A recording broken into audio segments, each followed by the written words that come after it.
가리는 인터뷰 시작하겠습니다. 북한의 김정일 국방위원장의 장남인 김정남의 사망 이후에 누가 왜 무슨 목적으로 김 씨를 독살했을까에 대한 의혹이 짙어지는 상황입니다.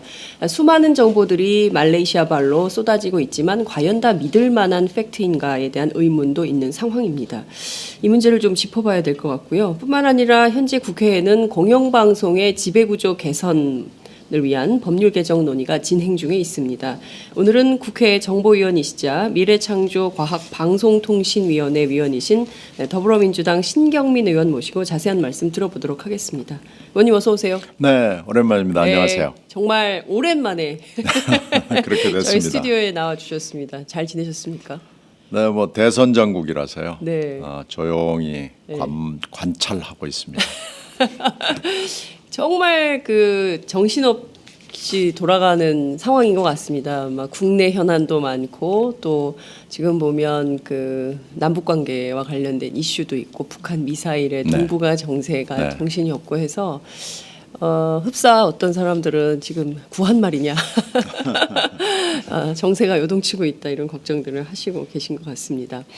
자, 여러분들 지금 어디서 함께하고 계십니까? 저희가 매일 말씀드리는 것처럼 카카오톡 메시지 우측 상단에 저희가 열어놓고 여러분 기다리고 있습니다. 오마이TV 335, 오마이TV 335로 여러분 함께 참여해 주시면 좋을 것 같고요. 늘 말씀드리는 것처럼 페이스북 그리고 유튜브 아프리카 TV 다음 TV 팟으로 여러분 함께 하실 수 있습니다. 좋아요, 구독하기 그리고 공유하기 꼭 눌러주시기 바랍니다.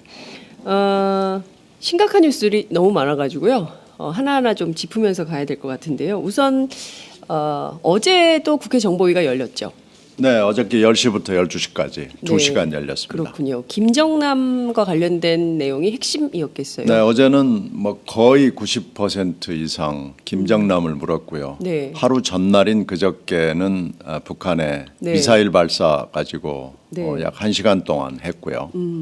그런데 사실 그 시간에는 김정남 비살 소식이 우리 정부에 들어와 있을 때죠. 네. 근데 우리 정보위원들 저를 포함해서 몇 사람이 그 당시에 설이 파다했거든요. 설. 네, 그저께 아침 얘기입니다. 그러니까 사건이 난 후로부터 약 24시간 정도 지난 시점에서 물었을 때 네. 국정원 관계자들은 딱 잡아뗐습니다. 아니라고. 네, 아니라고. 금시초문이라고 그랬습니다마는 네. 저희들이 이해는 합니다. 이 네. 뉴스를 국회 정보위원들에게 확인을 했을 때 네. 바로 전 세계로 국정원 발로 나갈 가능성이 있기 때문에 딱 잡아떼는 것을 이해는 합니다마는 네. 섭섭한 것은 인간인지라 금할 수가 없죠. 네. 어저께 그 얘기도 많이 나왔고요. 예. 정보 통제를 정보위원들한테 이렇게 할 수가 있느냐.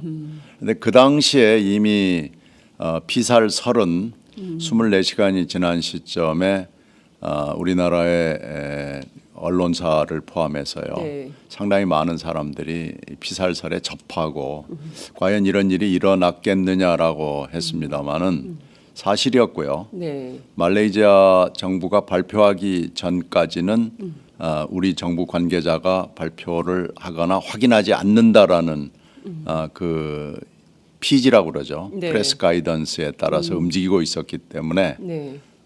정부 당국 특히 국정원 관계자로부터 확인할 수는 없었습니다. 저희들이 이해는 합니다. 네.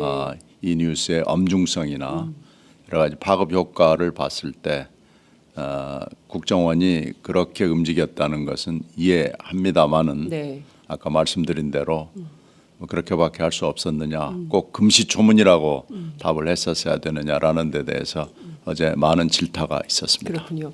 그제 저녁 뉴스를 통해서 우리 국민들은 이제 김정남의 사망 소식을 처음 알게 된 것 같습니다. 그렇죠. 방송사의 이제 언론 보도를 통해서 확인이 된 건데요. 처음에는 북한 공작원 여성 2명이 뭐 독침 뭐 여러 가지 얘기가 나오고 있어요. 독침, 뭐 독헝겊, 네. 독스프레이, 뭐 여러 네. 가지 이제 독살에 관련된 여러 가지 얘기가 나오고 있는데 지금 이제 팩트는 계속 수정이 좀 되고 있는 중인 것 같아요. 네. 전반적으로 네. 보면 지금 이 범죄에 가담한 사람은 모두 6명, 여성이 2, 남성이 4명, 그리고 이제 그 중에 여성 1명은 베트남 국적자로 알려졌는데 그렇지만 또 이게 국적이 정확한 건지 이게 국적 세탁을 한 것은 아닌지 정말 베트남 사람이 맞는지 베트남 사람이 왜 이 사건에 개입을 네. 한 것인지 뭐 중간에는 또 뭐 그 미얀마 사람이 또 나왔다 굉장히 뭐 혼란스러운 상황이에요. 팩트는 결국은 아무도 모르고요. 네. 제일 먼저 1차 팩트를 접하는 것은 말레이시아 경찰인데요. 네. 우리가 말레이시아 경찰과 말레이시아 정부를 얼마나 신뢰할 수 있느냐로 아마 집약이 될 겁니다.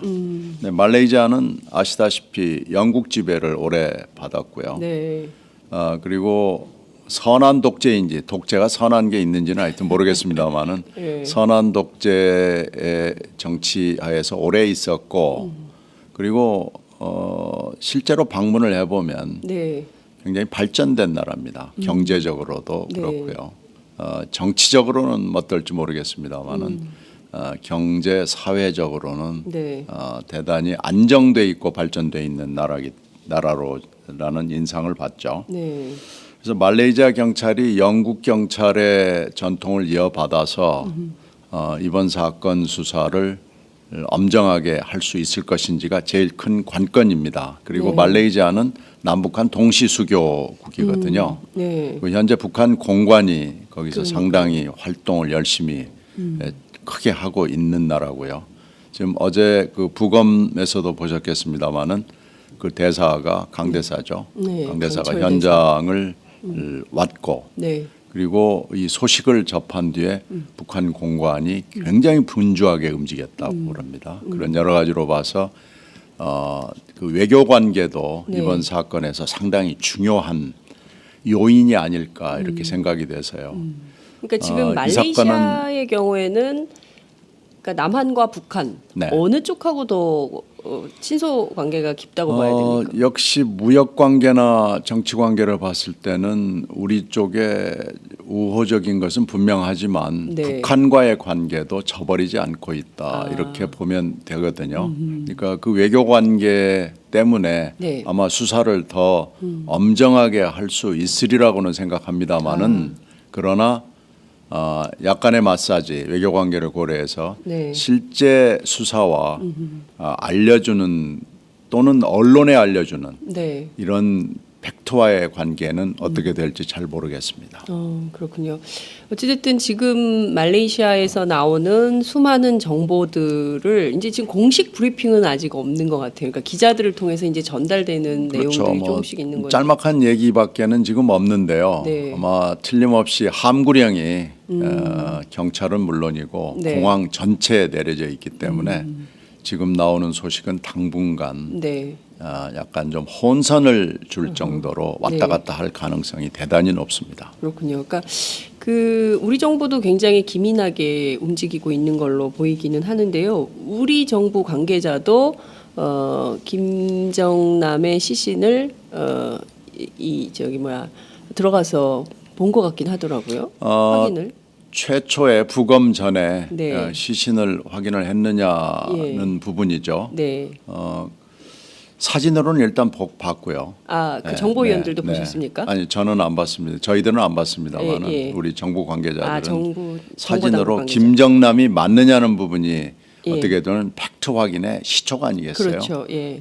그 부분은 확인이 됐고요. 네. 그리고 그 김철이라는 가짜 여권을 사용했다는 보도가 있었지 않습니까? 예, 예, 예. 그 김철이라는 가짜 여권은 우리도 그 존재를 알고 있는 거기 때문에 이것이 김정남이 확실하다라는 것은 몇 가지 사실로 확인이 된 겁니다. 그렇군요. 뭐 입에 뭐 거품을 독살의 증거로 뭐 입에 네. 거품을 물고 있었다라는 뭐 그런 것 기초적인 예, 그것은 다 사실은 확인이 된 거고요. 예. 그 다음에 이제 누가 어떻게 왜 김정남을 죽이려고 했느냐 하는 부분은 이제 좀 약간 팩트들이 엇갈리고 있죠. 그렇군요. 그러니까 몇 가지를 좀 묶어서 제가 여쭤보겠습니다. 하나는 어제 우리 이제 국정원에서는 그러니까 이런 의혹이 있었어요. 그러니까 김정남이 계속 그 해외에 망명을 하려고 했었다. 그러니까 이를테면 이제 중국의 보호를 받고 있었고 실질적으로는 북한에서 장성택 고모부죠. 장성택의 비호 아래 있었는데 장성택 사망 이후에 어찌됐든 굉장히 뭐 슬픔을 토로하고 있었고 그래서 이제 망명을 계획하고 있던 중에 그 한국 망명설이 제기되면서 김정은이 제거하려고 했었던 거다. 이 설이 하나 있고요. 네. 국정원은 전면 부인했어요. 망명은 아니다. 한국에 오려고 했었던 것은 아니다. 그런데 외교가를 중심으로 해서 한국 망명설이 계속 나오고 있는 상황이거든요. 그러니까 이 두 가지의 이 혼선을 어떻게 분석해야 될까요? MB 정권으로부터 시작을 해야 되겠죠. MB 정권 때 있었느냐, 박근혜 정권 들어와서 있었느냐라는 것이 이제 망명설인데 네. 최근에 주간지의 보도 때문에 네, 또 네. 근거가 있는 것처럼 그렇게 돼 있었죠. 네. 그러나 주간지 보도는 그 유럽 코리아 재단에 관련돼 있는 거고 거기는 현재 박 대통령도 좀 관여돼 있는 걸로 돼 있죠. 네, 그렇습니다. 근데 두 사람 박근혜 대통령이나 김정남이 이 재단의 상징적인 인물이지 이 재단의 어떤 깊숙이 업무에 관여했다는 증거는 현재로서는 없습니다. 따라서 이 유럽 코리아 재단, 유럽 K 재단을 통한 여러 가지 접촉이 망명으로 연결되는 것은 여러 가지 지금 단계를 넘어서는 거기 때문에 네. 현재로서는 신빙성이 없는 거고요. 네. 두 정권을 통해서 김정남이 한국으로 망명할 가능성에 대해서는 당국이 지금 강력하게 부인을 하고 있기 때문에 네. 이 사실을 확인할 수는 없습니다. 다만 북한이 이렇게 엉성한 네. 시점과 엉성한 장소에서 또 엉성한 방법으로 김정남을 죽이려고 할 수밖에 없는 이유는 과연 뭐겠느냐라는 것 때문에 지금 그렇죠. 그러는데요. 이건 아무도 모르죠. 다만 망명 때문에 그러지 않았겠느냐라는 것도 그럴듯한 추론이죠. 네. 아니면은 단순히 예. 싫다. 싫다. 김정은이 보기에 김정남은 싫다. 예. 라는 것은 이제 그렇게 되면은 김정은의 어떤 편집적 네. 어떤 어떻게 되면 정상적이지 않은 비정상적인 판단이라고 그렇게 두 가지 추론이 가능한 건데 네. 사실 명확하게 얘기하면 두 개 다 추론일 뿐이고요. 우리 국정원은 어떻게 파악을? 우리 국정원은 후자로 봅니다. 편집광적. 네, 편집광적 어떤 싫다라는 예. 감정에 기인해서 한 네. 건데 예. 지금 방법론으로도 그렇고 시점으로도 그렇고 이건 맞지 않거든요. 네. 여러 가지 상황으로 예. 봐서 그렇게 되면 설명은 쉬운데요. 네. 이걸 납득은 아직까지 완전하게 하기는 좀 어려워 보입니다. 그러니까 한국에 와 있는 이제 탈북 출신 고위 관계자들이 많이 있지 않습니까? 근데 이제 이분들의 설명을 종합을 해보면 이를테면 싫다. 그리고 그 김정남을 제거해야 된다라고 5년 전부터 얘기를 했고 그래서 이제 그 5년 만에 이른바 1호 명령을 완수한 거다라고 네. 보기에는 이게 너무 어설프다. 네. 작전 자체가. 네. 그리고 뭐 공항이라는 다 드러난 공간에서 여성 둘이 신체 접촉을 하다가 뭐 독헌겁인지 독스프레이인지는 알 수 없으나 뭐 그런 방식으로 사람을 죽이려고 했고 그리고 이제 그 여성이 다시 베트남으로 가려고 하다가 공항에서 붙잡힌 거고 이 좀 이해할 수가 없다. 그러니까 뭔가 좀 그냥 납득하기는 쉽지 않다. 이 사건 자체가. 그래서 정치 관계가 아니라 오히려 뭐 돈이나 뭐 이런 치정이나 이런 거에 얽힌 개인적인 뭐 거 아니냐 이런 얘기도 좀 나오더라고요. 잘 모르겠습니다. 솔직히 말씀드려서 예. 지금 세 가지 추론을 우리가 하는 거죠. 네. 치정까지 포함을 해서. 네네. 그러나 지금 국정원이 보고 있는 것은 역시 개인적인 거 그리고 또 하나 정치적인 걸 중에서 하나 놓치지 말아야 될 것은 네. 북한 주민들이요. 네. 그러니까 북한 국민들 뭐 인민이라고 할 수 있는 일반인들이 네. 김정남에 대해서 잘 알지 못합니다. 아 그래요? 네. 어. 왜 그러냐면 정식 부인에게서 나온 아들도 아니고요. 어떻게 보면 이것도 치정 관계에 의해서 나온 결혼한 여성을 이혼을 시켜가지고 예. 김정일이 데리고 살다가 낳은 아들이다라는 예. 거죠. 그래서 북한 주민들은 예. 이 김정남의 존재에 대해서 잘 알지 못하고요.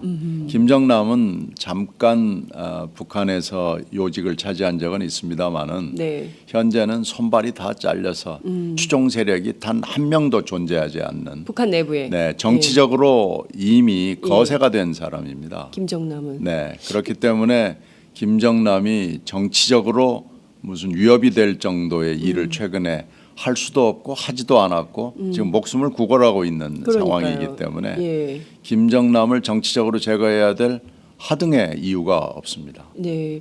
근데 이제 그런 얘기도 있어요. 이게 너무나 많은 추정이 있기 때문에 여러분 좀 감안해서 들어주시기 바랍니다. 김정남의 경우에, 그러니까 이를테면은 그 북한의 유사 상황 시, 네. 북한 붕괴가 되는 상황에 대비한 인물이었다. 그렇죠. 아니, 그건 가능하죠. 네. 북한이라는 나라는 네. 우리가 생각하는 상식적인 근대 국가는 절대 아니거든요. 그러니까요. 왕조 국가의 연장선상에 있기 때문에 예. 피가 중요하고 그걸 백두혈통이라고 본인들 입으로도 얘기를 하기 때문에 네. 만약에 유사한 상황, 급변 상황이 터졌을 때 언제든지 왕자에서 왕으로 등극할 수 있는 사람이고 네. 그 카드를 중국이 굉장히 아끼면서 애지중지하는 거거든요. 근데 이 카드를 누군지는 모르죠. 네. 누군지는 모르지만 카드를 제거한 거 아니겠습니까? 이건 정치적으로 또 네. 국제 정치적으로 의미가 있죠. 그런 점에서 봤을 때는 이렇게 무리에 무리를 하면서 김정은이 네. 김정남을 제거해야 될 이유가 있기도 하고 사실 큰 이유는 없고 지금 이런 상황이기 때문에 네. 지금 우리가 얘기하는 모든 게 전부 추측이고요. 네. 이 추측은 아마 확인되기가 거의 불가능에 가까울 겁니다. 자, 이제 오늘이 김정일 전 국방위원장 네. 예, 생일이잖아요. 그렇죠. 예. 참고로 김정일은 죽었습니다. 그 김정일 국방위원장의 생일을 앞두고 김정은의 사진이 네. 공개가 됐어요. 오늘 아침 조간 신문에. 근데 굉장히 표정이 매우 어둡고요. 그 친구가 원래 그래요.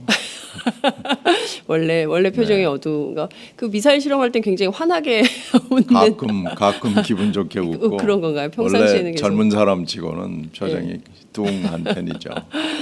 그런데 그러니까 문제는 지금 그 예컨대 이제 이복형이지만 본인이 죽이라고 지시를 했고 죽인 사실이 확인이 됐다면 표정이 그렇게 어두울 필요가 있을까? 이를테면은 작전에서 성공한 거다라고 볼 수도 있는 거 아니겠어요? 글쎄, 그건 예. 잘 모르겠습니다만은 예. 두 사람은 실제로 만난 적이 없기 때문에 한 번도요? 네 아니, 서로 족보가 다르기 때문에 그리고 다른 지역에서 네. 유년 생활과 학창 생활을 보냈고 네. 만나야 될 이유가 없는 사람들이죠. 그러니까 사실상 남이나 마찬가지고요. 네네. 같은 백두혈통의 김 씨라는 거 외에는 전혀 유사점이 없는 사람들이고요. 둘 다 어머니 쪽으로 봤을 때는 신분을 좀 감춰야 될 이유가 충분히 있고요. 네. 김정남이 쪽은 아까 말씀드린 그런 이상한 관계가 있었고 네. 김정은 쪽은 또 제일교포 부인이거든요. 네. 그러니까 자기 어머니를 그렇게 드러내놓고 광고해야 될 이유가 전혀 없습니다. 지금 현재 김정은의 어머니에 대해서 북한 체제적으로 내부적으로 홍보를 하지를 않거든요. 아, 그렇군요. 그런 점으로 봐서는 그렇게 두 사람이 네. 뭐 일말의 정이나 무슨 교류나 이런 게 없었던 거고요. 그러니까 사실상 좀 남처럼 살아왔던 관계다. 오히려 적대적이라고 볼 수 있죠. 적대적이라고 봐야 된다. 근데 어찌됐든 저희가 이제 그 김정남의 그 사망 사건, 피살 사건에 대해서 주목하는 이유는 결국엔 이것이 북한에 혹은 한반도 정세에 어떤 영향을 미칠 것인가 하는 점 때문 아니겠어요? 그렇죠. 예, 그 점을 주목해서 봐야 될 것 같아요. 북한이 만약에 특히 뭐 스탠딩 오더라고 지금 국정원이 설명을 하고 있는데 네. 이렇게 해서 모든 수단 방법을 가리지 않고 공개적인 자리에서 특히 또 엉성한 청부살인을 해서 했다라고 그러면은 네. 대단히 불합리한 지도자, 지극히 비정상적이고 어떤 면에서는 광적인 네. 지도자와 체제 내부 의사결정 과정을 볼 수 있거든요. 네. 근데 지금 북한은 이미 굉장히 발전된 핵과 미사일을 갖고 있는 네. 대량 살상 무기에 있어서는 세계적으로 상당한 수준에 올라 있는 나라거든요. 이미. 네, 이미 올라 있다고 봐야 되는데 네. 만약에 이런 나라의 지도자와 정치 체제와 내부 결정 과정이 이렇게 무모하고 불합리하고 잔인하기까지 한다면은 네.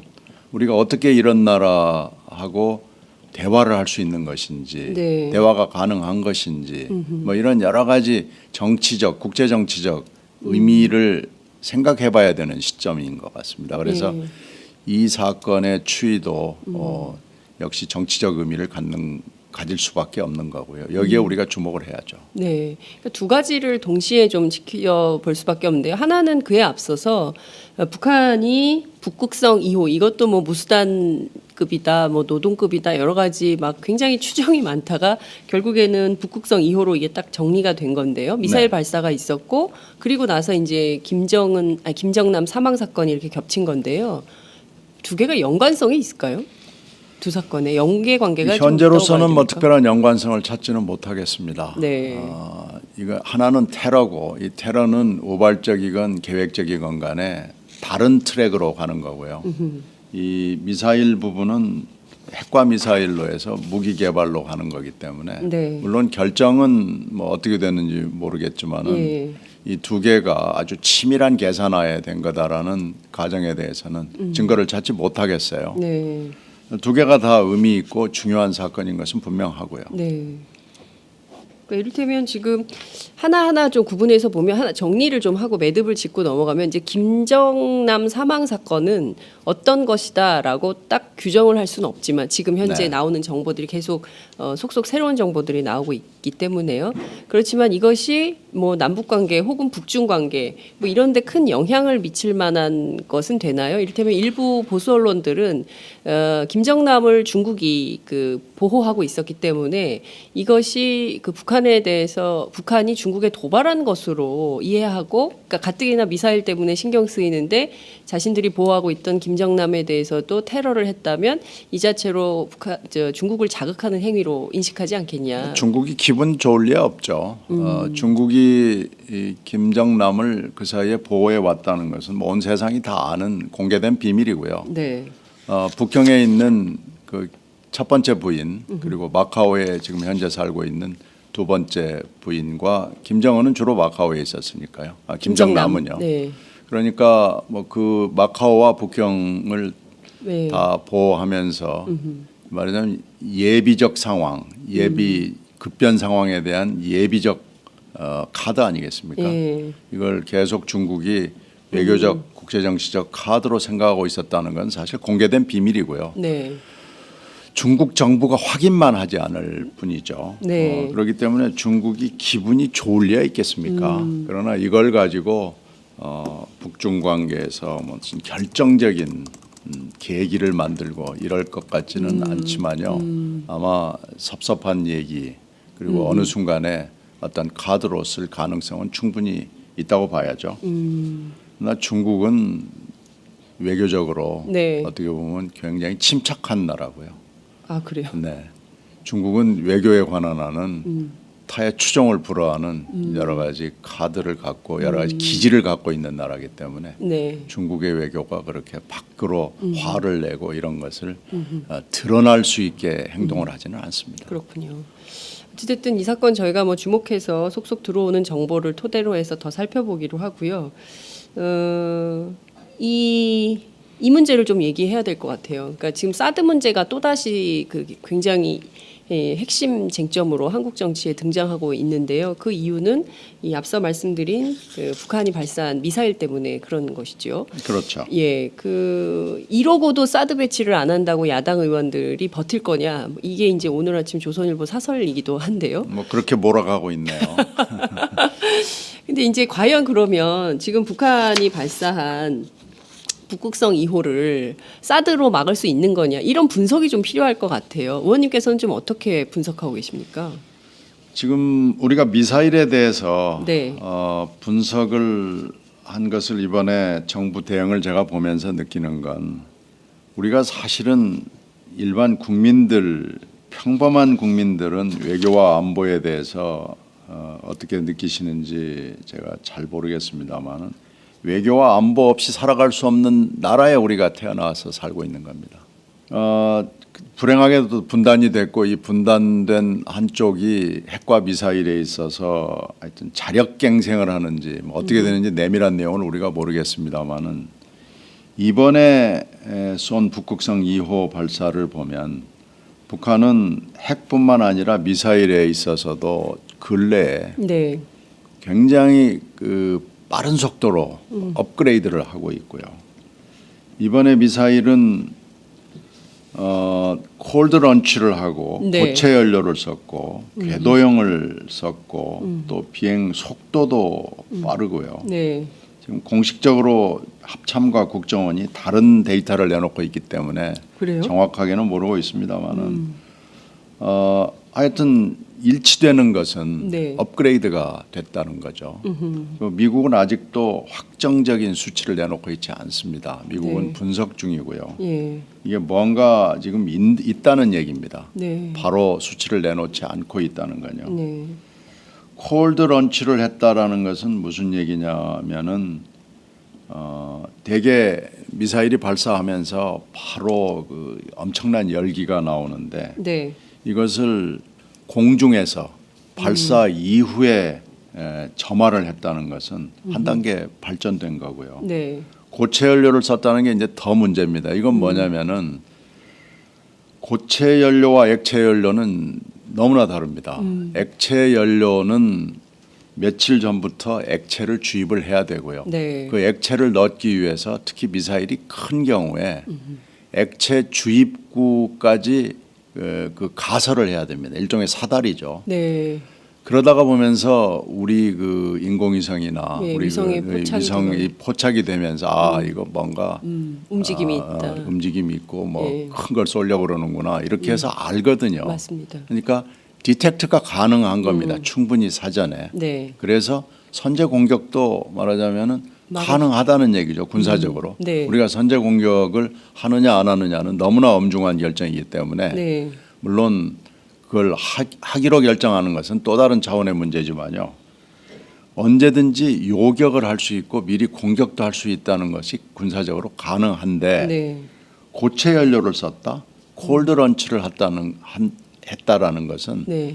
이제 사전에 이걸 알기가 굉장히 어렵다는 얘기입니다. 액체 연료는 충분한 시간을 우리가 가질 수 있다는 얘기죠. 네. 근데 이제 우리한테 그런 군사적 이점은 사라졌다는 얘기입니다. 그렇게 따지면 발사하기 직전 내지는 발사한 직후에 우리가 알 수 있다는 얘기인데 네. 이번에 시간을 보면은요. 네. 500km를 지금 날아갔는데 네. 13분 정도 날아갔습니다. 500km 날아가는데 13분 걸렸다는 네, 거죠. 그러니까 이게 뭐 지금 89도로 쐈다고 국정원이 설명을 하고 합참은 또 약 90도라는 또 하여튼 약간 이상한 설명을 하고 있어가지고. 근데 저는 의원님 이게 궁금한데요. 네. 국정원 아니, 미국은 아직 분석 중이라는 거는 뭐 이해할 수 있습니다. 그 국정원하고 합참이 서로 정보가 다른 거는 왜 그런 건가요? 정보 당국과 군 당국이 서로 다른 정보를 가질 수 있나요? 가질 수 있죠. 위성이나 네. 또 이지스함을 통해서 정보를 수집하고요. 여러 가지 지금 첩보 수집 그 자산이 다르거든요. 물론 이제 정상적으로 우리가 업무를 하고 네. 좀 치밀하고 엄밀하게 한다면은 같이 합동 회의를 통해서 그러니까요. 이 정보를 조정을 하고 공유를 하고 분석을 하면서 네. 정보라는 게 틀릴 수 있으니까요. 예. 이것을 교정해가는 게 필요한데 그게 안 이게 되고 있다는 지금 거죠. 내부적으로 아직까지도 안 되고 있다라는 게 미사일을 지금 1년에 몇십 몇 발을 번씩 쏘는데 그리고 이게 지금 한 해 두 해 일이 아닌데 그렇습니다. 아직도 이런 시스템이 구축이 안 돼 있다는 것에 우리들은 놀랄 수밖에 없고요. 어떻게 외교 안보를 다루는 사람들이 전문가들이 네. 이런 시스템 기초적인 것도 안 돼 있는지 저는 잘 모르겠습니다. 왜 이런 일이 벌어지고 있는지를 이해할 수가 없고요. 어저께 국정원장에게도 이 부분에 대해서 약간 좀 힐책을 했습니다. 네. 어떻게 이럴 수가 있느냐, 네. 아직도 이러고 있느냐라는 얘기를 했고요. 국정원장께서 그 부분에 대해서 잘못됐다는 얘기를 들었습니다. 근데 얘기를 듣는 게 문제가 아니고 네. 고쳐야죠. 그렇습니다. 진즉에 고쳐야 될 일이고요. 이것을 이렇게 계속 끌고 갈 수는 없는 겁니다. 특히 고체 연료를 개발한 북한에 대해서 네. 이제 과연 그러면은 요격이 가능하냐라는 문제에 들어가서 아주 심각한 문제가 생기는 거고요. 네. 요격은 얼마나 빨리 어느 시점에 관측을 할 수 있느냐, 디텍트를 할 수 있느냐도 중요하고요. 네. 속도가 중요한데요. 속도. 네. 예. 지금 합참은 마하 9.5 이상이라고 얘기를 했고 네. 국정원은 마하 10이라고 얘기를 했습니다. 그러면 이런 수준의 미사일을 우리가 요격을 할 수 있느냐라는 근본적인 질문이 되고요. 만약에 요격을 할 경우에 우리한테 네. 시간이 얼마나 있느냐라는 걸 또 얘기하지 않을 수가 없는데요. 네. 우리에게 시간이 별로 없습니다. 패트리어트 미사일의 경우에는 네. 미사일이 올라갔다가 낙하 지점에서 예. 고도 20에서 40km 정도에서 막을 수 있는 거거든요. 네, 네. 그러면 3초밖에 시간이 없습니다. 그리고 사드의 경우에는 네, 네. 고도 40에서 150km 대응은 가능하지만 네. 지금 북극성 2호 경우에는 사드 요격 능력에 들어가 네. 있지 않습니다. 이게 매뉴얼상에 또 잘 들여다봐야 됩니다만은 이게 사드가 과연 북극성 2호 같은 IRBM을 할 수 있느냐라는 건 지금 좀 논의를 더 해봐야 되고요. 네. 매뉴얼상으로 가능하다고 하더라도 네. 실제 요격이 정밀하게, 엄밀하게, 정확하게 할 수 있느냐는 또 다른 차원의 문제거든요. 우리가 권총이나 소총을 가지고 할 때도 네. 쏠 수 있느냐라는 문제하고 쏴서 맞출 수 있느냐는 문제는 다르거든요. 네. 그래서 과연 이것이 가능하냐는 것은 지금 현재로서는 아무도 자신 있게 얘기할 수가 없는데요. 네. 지금 국민의 감정에 의존을 해서 무기는 많을수록 좋다. 네. 다다익선이다. 뭐 네. 이런 그 즉흥적 감정에 지금 의지를 해서 하여튼 일단 무기는 들여다놓고 보고 사드 한 기로 안 되니까 예. 사드를 몇 기 더 들여와야 된다. 지금 이렇게 호소를 하고 있거든요.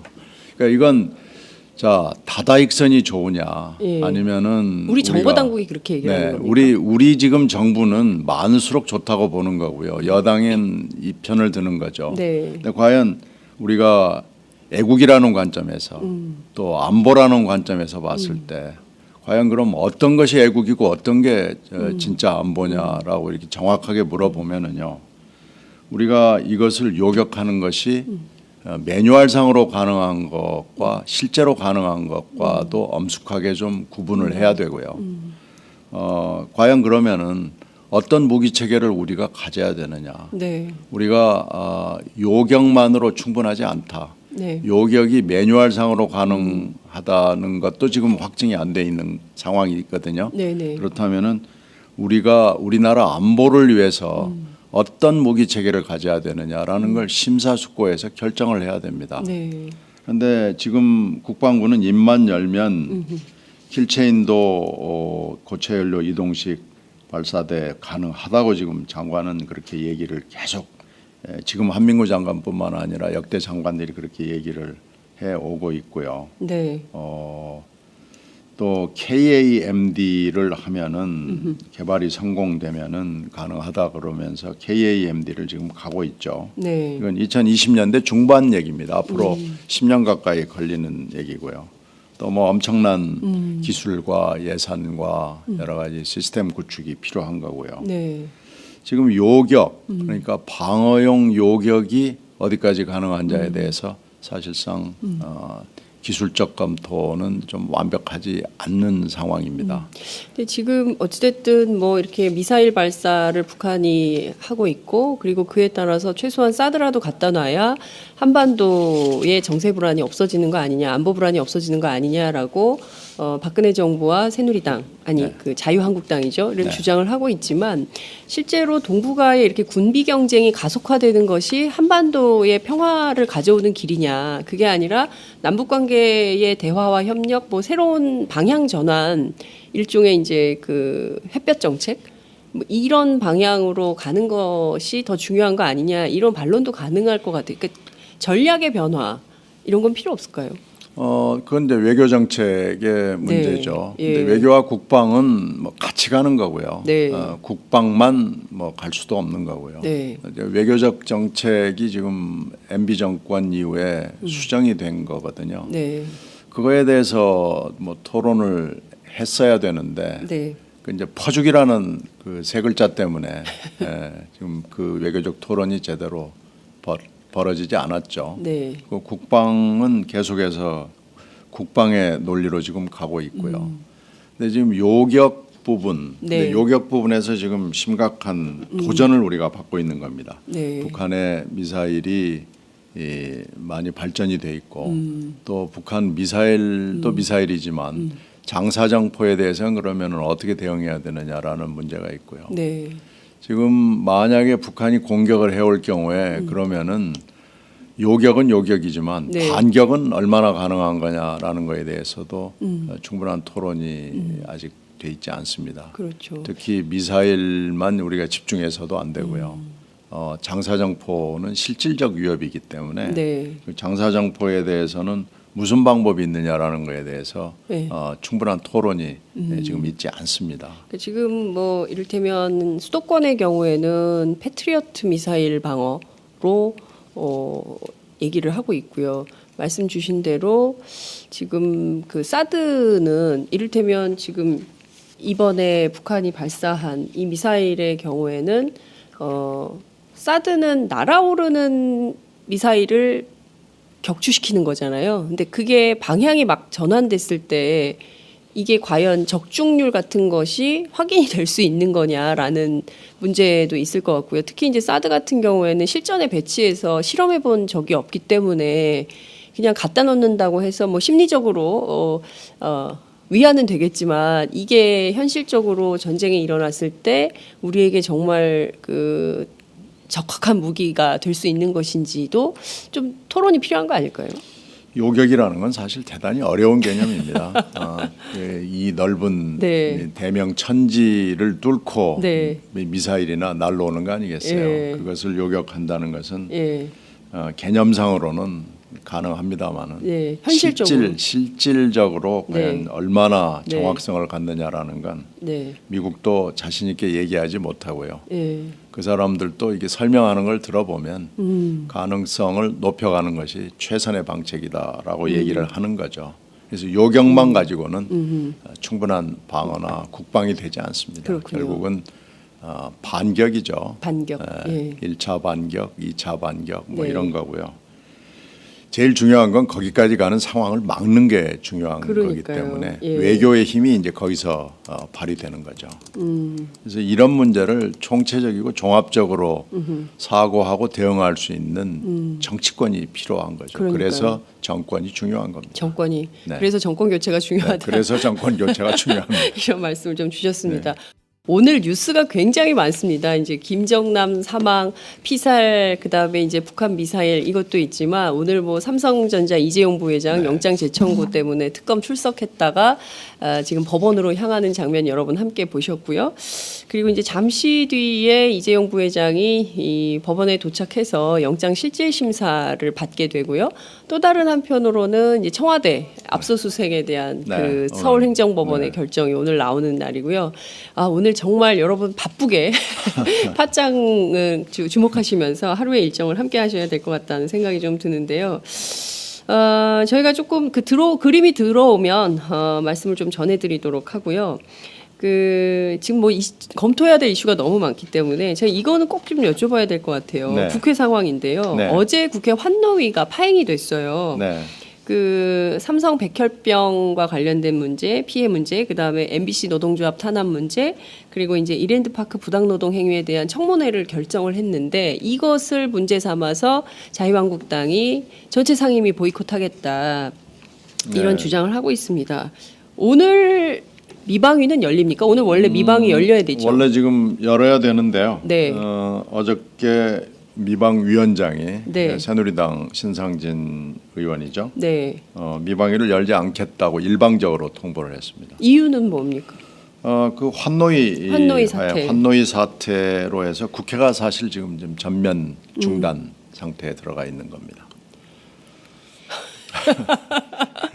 그런데 이게 MBC 노동조합에 대한 탄압 문제나 삼성 백혈병 피해와 관련된 거라든가 아니면 뭐 이거 지금 짚어봐야 되는 거잖아요. 환노위 차원에서 이랜드 이거 너무 심각했잖아요. 부당 노동이. 국민으로서 뭐 당연히 알아야 되는 문제고요. 맞습니다. 국회는 당연히 또 거기에 부응을 해야 되는 것이 맞는데 네. 자유한국당으로 이름을 바꾼 새누리당이 계속 저렇게 나오는 건 글쎄요. 전혀 지금 말로는 바꾸겠다 그러고 무릎 꿇고 네. 큰절하고 그러지만 반성초도. 전혀 바뀌지 않았고요. 네. 바른당이라고 그러는 바른당도 네. 별로 바르지 못하게 지금 어정쩡한 눈치를 보는 거죠. 어디 눈치를 봅니까 바른정당? 글쎄요. 어디 눈치를 보는지는 모르겠습니다만 여러 군데 눈치 볼 때가 있는 모양입니다. 바른당도 바르게 얘기를 하지 않고 네. 이것이 과연 국회를 전면 중단시켜야 될 사안인지 잘 모르겠습니다. 네. 그래서 지금 저희들도 방송 지배구조 개선법, 네. 방송 장악 저지법이라고 저희들이 편의상 부르는데 네. 이걸 가지고 지금 오늘 얘기를 좀 해야 되고요. 네. 이미 화요일에 좀 얘기를 했습니다마는 화요일에도 오히려 우리들이 내놓은 법을 가지고 방송 장악법이라고 새누리당 쪽에서 hir난을 하면서 방송 이런 자학법이요? 장악법이랍니다. 장악법. 방송 장악 저지법이라고 그랬더니 예. 방송 장악법을 예. 논의할 수 없다. 지금 논의할 수 없다는 겁니다. 논의를 못하는 아니 국회는 논의를 하는 일단 기구 뭐 아니겠어요? 논의를 해서 이것이 가타부타하고 예. 얘기를 해야 되는 건데 네. 정상적인 법 제정 절차를 스톱시킨 지가 오래됐거든요. 그래서 왜 이 법 제정 절차 자체를 개시하지 않느냐라고 싸우다가 네. 결국 화요일에도 파행으로 끝나서 오늘 다시 얘기를 하려던 것이 환노위 사태 때문에 다시 또 무산이 돼서요.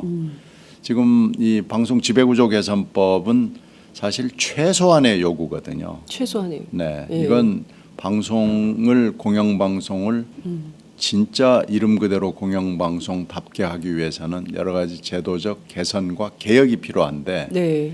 개선의 첫걸음입니다. 네. 그러니까 어느 당도, 어느 정당도 방송사의 사장을 결정하는 데 있어서 결정적 영향을 끼치지 못하도록 네. 특별 다수결제를 도입하자라는 법이거든요. 특별 다수결이라는 게 3분의 2 이상의 예. 찬성을 얻은 사람이 사장이 되도록 하자. 그러니까 사장다운 사람을 뽑아야 되는 것이 지금 현재 아주 당면한 문제이기 때문에 네. 사장다운 사람을 뽑기 위해서 네. 지금까지는 다수결로 했습니다. 네. 종다수에 따라서 하기 때문에 네. 이미 이 여당과 청와대는 3분의 2 가까운 그 이사를 확보하고 있기 때문에 네. 청와대가 결정하는 사람이 결국 사장이 되는 구조로 돼 있거든요. 지금의 방송 현재 구조. 구조가 그렇습니다. 네. 그래서 이 구조를 일단 좀 깨보자. 네. 그러니까 엄청난 개혁을 하자는 게 아니고요. 네. 일단 이 구조는 깨기 위해서는 3분의 2의 찬성을 얻는 사람을 사장으로 네.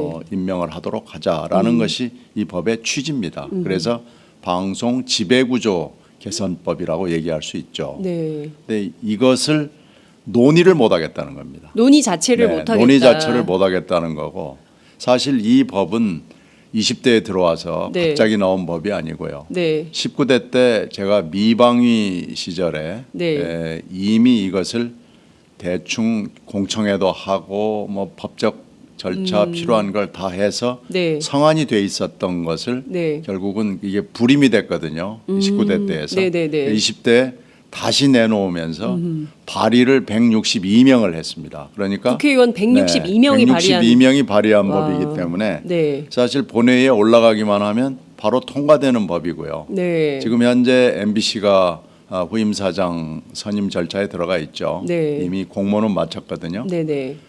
그러니까 MBC 조금 서둘렀으면은 네. MBC부터 적용이 될 수 있는 네. 이번에 MBC 사장부터 특별 다수결제에 따라서 사장다운 사람을 뽑을 수 있는 네. 아주 기초적인 개선 작업이거든요. 네. 근데 이걸 몇 달째 네. 논의 자체를 하지 못하게 붙들고 있습니다. 지금 북한의 김정은이 네.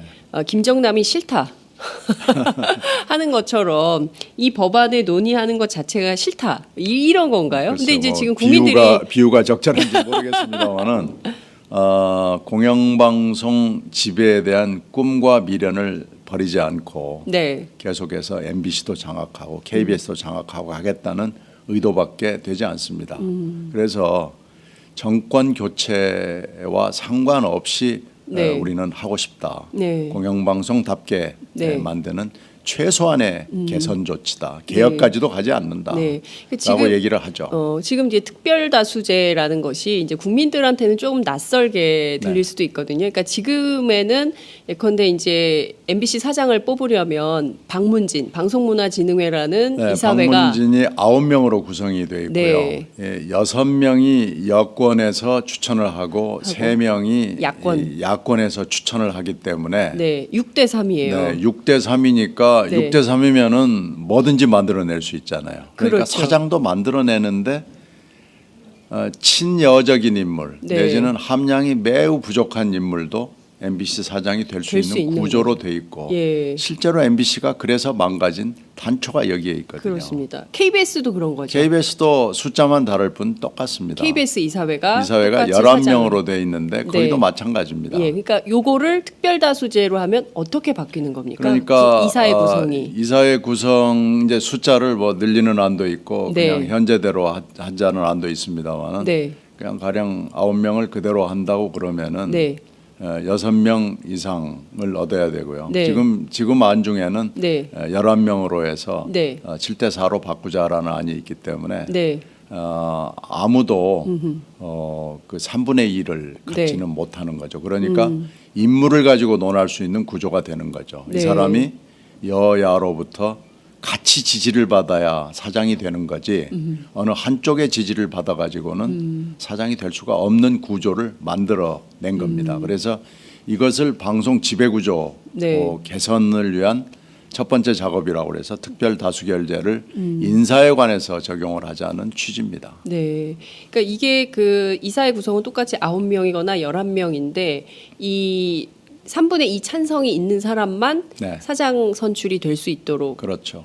근데 이제 구성이 같으면 별 차이가 없는 거 아닐까? 이런 생각이 좀 들 수도 있을 것 같은데요. 아니요, 숫자가 달라지기 때문에 네. 전혀 그렇지 않습니다. 아, 그래서 추천 몫이 달라지는 겁니까? 그렇게 되기 때문에 네네. 3분의 2를 여당이 갖지 못합니다. 아. 그렇게 되면은 야당의 지지를 받아야만 네. 사장이 될 수 있는 그렇군요. 거고요. 그렇게 근데 되면은 정권 교체 가능성이 높은 상황에서 네. 야당의 지지를 받아야 되면 이제는 어쩌면 그 자유한국당의 네. 지지를 받는 사람만 할 수 있게 되는 그런 것일 수도 있겠네요. 역으로 해석을 해보자면. 뭐 어떤 상황이 될지는 모르겠습니다만은 네. 하여튼 여야가 공이 네. 이 정도 인물이면 사장을 할 수 있다라는 공감대가 형성되지 않으면 사장이 될 수 없는 거죠. 네, 그렇군요. 그러니까 무엇보다 지금 MBC, KBS가 지난 이명박 정부부터 박근혜 정권에 이르기까지 보여준 행태를 요새 사실은 MBC, KBS 보신다는 분 거의 없거든요. JTBC 본다는 사람 제일 많고요. 그래도 시청률은 웬만큼은 나오거든요. 그래요. 그러니까 공영방송. 방송의 영향력을 무시할 수는 없고요. 그렇군요. 네, 예. 공영방송의 예. 중요성은 네. 아무리 지금 시대가 변했다고 하지만 네. 역시 그 중요성을 우리가 간과할 수는 없습니다. 그렇군요. 그 지금 KBS 양대 노조가 파업을 결의한 상황입니다. 아직 뭐 네. 파업을 본격화한 것은 아닌데요.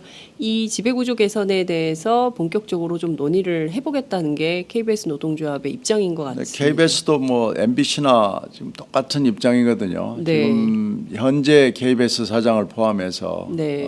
역대 KBS 사장 중에 이 정도면 사장할 만하다 하는 분들이 좀 적었기 때문에 이게 네. 그런 이사회 구조와 상관이 있습니다. 그렇군요.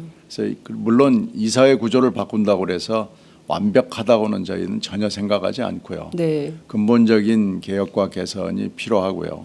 그래서 영국 모델이나 네. 독일 모델을 생각해 볼 필요가 있지만 네. 현재로서는 거기까지 가기에는 너무 길이 멀고요. 네. 일단 이것만이라도 좀 바꿔보자는 최소한의 개선 요구인데 네. 여기에 대해서 여당이 예. 들은 채를 하지 않고 1mm도 법안 그 개정 작업에 네.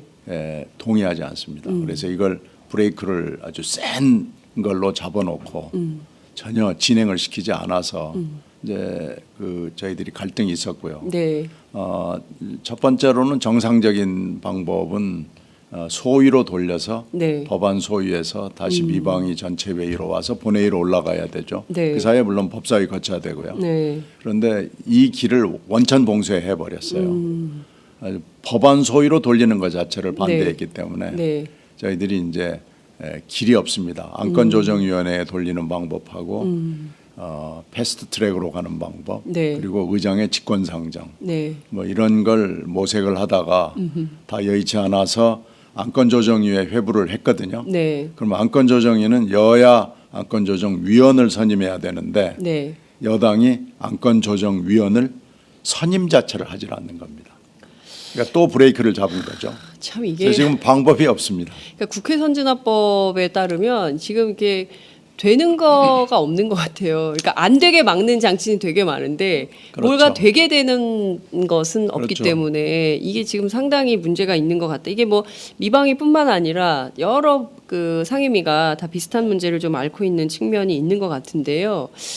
직권상정은 어떻게 보세요? 직권상정은 의장이 결정을. 하셔야 되는데 네. 의장이 지난번에 뭐 여러 번 이런 일이 있어가지고 네. 의장이 이번에 이것을 하겠다는 용기를 내기가 쉽지 않은 상황이고요. 네. 이제 이렇게 되면 이제 국회가 정말로 올스톱 상황으로 가고 의장 불신임 사태로도 번질 수가 있고 이래서 그렇군요. 꼼짝 못하는 상황이죠. 그래서 정권 교체를 만약에 한다고 하더라도 네. 국회 선진화법을 하여튼 국회가 돌아갈 수 있도록 네. 고치지 않으면은 정권 교체의 그 의미가 네. 반감된다고 생각합니다. 네. 그래서 저희들이 대선 공약에 사실은 국회 선진화법이 들어가야 되는 것이 맞다고 저는 생각합니다. 그렇군요. 자, 저희 뭐 많은 분들께서 그 카카오톡 그리고 또 유튜브, 페이스북으로 참여해 주시고 계시는데요. 정용준 님께서 오늘도 좋은 아침입니다. 언론 방송 반드시 개혁되어야 합니다. 가짜 뉴스가 판치고 있는데 조사하고 처벌하겠다는 이야기는 안 들리네요 하셨습니다. MBC 뉴스데스크 보는 줄 알았습니다. 목소리가 너무 좋으세요, 의원님 하셨습니다. 백승봉님께서 아침에 출근해서 퇴근할 때까지 오마이TV와 함께합니다. 경기도 평택에서 오늘도 잘 보고 있습니다. 이런 의견 주셨습니다. 전직 MBC 출신 네. 뉴스데스크 클로징 멘트 많은 국민들이 기억하고 있는 신경민 의원님에 대한 그 기억들인데요. 그 문화방송 사장 문제도 그렇고요. 지금 MBC가 기자들이요. 그 물론 이제 그 뭐랄까 젊은 기자들이 촛불 집회에 나와서 좀 이렇게 부탁하고 MBC를 버리지 말아 주십시오 이렇게 부탁도 하고 그러는데 사실 그 저희가 현장에서 보면 가장 대접을 못 받는 기자들이 됐어요. 옛날에는 MBC 기자들이면 굉장히 그 국민들이 높이 평가하고 했었는데 그게 아닌 분위기가 됐고 지금은 MBC가 파업조차 결의하기도 굉장히 어려운 조직 상황이 되는 거 아니냐라는 분석 진단도 나오고 있습니다. 친정 문제 좀 여쭤볼게요. 사실은 MBC는 제가 근무했을 때 MBC 기자들이나 PD들이 네. 거의 지금 한직에 가 있어가지고 방송 실무를 하고 있는 사람들을 제가 잘 알지 못합니다. 네. 그러니까 체질 변경이 된 거죠. 그게 네. MB 정권과 박근혜 정권을 거치면서 10년 가까운 시간 동안에 몰락으로 가고 있는 겁니다. 그래서 그 처음에 출범할 때 그렇게 싫어했던 종편이 네. 오히려 예우를 받고 그러니까요. 기여를 하는 그런 네. 이상한 현상까지 지금 맞습니다. 오게 됐고요. 네. 지금 현재 이렇게 법을 거부하면서 MBC 사장 선임을 밀어붙이는 이유 중에 하나도 네. 이 체질 개선이 된 정권에 아주 아부하는 정권에 영합하는 이런 MBC를 갖고 싶은 욕망을 보이는 거고요. 혹시 정권 교체가 된다고 하더라도 네. 이런 MBC를 그대로 갖고 가고 싶다는 욕망을 표출한 거죠. 그건 뭐 부인하겠지만 이건 여지없는 사실이고 진실이라고 저는 생각합니다. 그래서 공영방송의 중요성은 아까 제가 말씀드렸기 때문에 네. 공영방송을 우리가 다시 옛날로 비슷하게라도 갈 수 있느냐를 지금 결정을 해야 되거든요. 네. 그래서 정권 교체가 이루어진다면 가장 먼저 해야 될 시급한 일 중에 하나라고 생각합니다. 네. 근데 지금 이렇게 MBC가 사장 선임을 서둘러서 이 법이 그 마련되지 않은 가운데 사장이 그 결정이 되면 공영방송 MBC가 공영방송의 제 기능을 찾아가기에는 굉장히 어려워지는 건 아닐까요? 쉽지 않다고 생각하고요. 네. 가슴 아프지만 네. 시간이 많이 걸리는 작업이 아닌가 이렇게 생각이 됩니다. 네. 아이고 참 마지막 말씀이 굉장히 가슴이 아프지만 시간이 많이 걸릴 거다라는 말씀 주셔서 참 마음이 한편이 좀 아프네요. 어쩔 수 없는 현실입니다. 네, 그렇군요. 알겠습니다. 정말 그 이슈가 차고 넘치는데요. 탄핵, 특검 뭐 이 얘기가 제일 많이 나옵니다. 이 네. 지금 이렇게 환노위를 핑계대고 있지만 네. 본질적으로 자유한국당이 국회 보이콧을 하는 핵심 이유는 특검 연장에 반대하기 위한 것이다. 이런 분석도 있습니다. 끝으로 그 점 어떻게 보시는지 말씀 부탁드릴게요. 탄핵은 국회 결정으로는 뭐 반쪽밖에 안 된 거고 이제 헌재 결정을 우리가 기다리고 있죠. 네. 헌재 결정도 합리적으로 생각하고 판단한다면 헌재에서 기각을 하는지는 저는 없으리라고 생각합니다. 네. 그렇다면은 이제 특검의 그 공소장, 특검이 대통령을 조사하지 못하고 끝날 경우가 네. 된다고 하더라도 네, 네. 특검의 공소장에 박근혜 대통령 부분을 어떻게 표현하고 어디까지 입증을 하느냐라는 건 대단히 중요하다고 생각하고요. 가짜 뉴스가 범람하면서 대통령의 얘기가 진실인 것처럼 거짓말을 하는 사람들이 늘어나고 또 네. 이것을 믿는 사람들이 차츰 늘어나서 네. 예전의 지지층을 회복해 보려고 하는 기도가 있는 것도 사실입니다. 네. 그러나 현명하고 그리고 지극히 정상적이고 합리적으로 판단한다면 네. 대통령의 자격이 없음이 이미 만천하에 공개가 됐습니다. 네. 대통령이 조금이라도 자신의 말대로 애국을 하는 마음이 조금이라도 남아 있다면 네. 사실은 이걸 승복하고 물러나는 것이 맞을 거고요. 닉슨 대통령이 그랬거든요. 네. 탄핵을 피할 수 없다고 판단되는 그 직전에 고향으로 돌아가는 비행기를 타고 갔습니다. 닉슨만큼이라도 네. 합리적인 판단을 할 수 있는 대통령과 집권당이 되기를 바랍니다. 네. 팩트와 진실 앞에는 이기는 자가 없습니다. 이미 팩트와 진실의 상당 부분이 드러났고요. 네. 이것을 뒤집으려고 하는 것은 무망한 짓이라는 것을 깨달았으면 좋겠습니다. 네. 팩트와 진실을 뒤집으려고 하는 것은 무망한 것이다. 예. 더 이상 길이 없는 것 같아요. 네. 박근혜 대통령이 아무리 뭐 무슨 버티려고 했어도 하고 있지만 국민들의 여론이 흔들리지 않고 있기 때문에 근데 집으로 이분은 못 가시지 않을까요? 구치소로 가야 되지 않을까요? 그건 뭐 전혀 모르겠습니다. 그건 미래의 일이기 때문에 두고 보시죠. 알겠습니다. 오랜만에 오늘 막 그 출연해 주셔서 수많은 이슈들에 대해서 정말 그 동북아 정세부터 한국 그 공영방송의 지배구조 개선까지 살펴주셨습니다. 저희가 또 모시고 네. 그때는 그 공영방송 문제에 집중해서 네, 뭐 말씀을 좀 듣는 기회를 마련하도록 하겠습니다. 오늘 말씀 여기까지 듣겠습니다. 네, 고맙습니다. 네, 수고하셨어요. 고맙습니다. 네.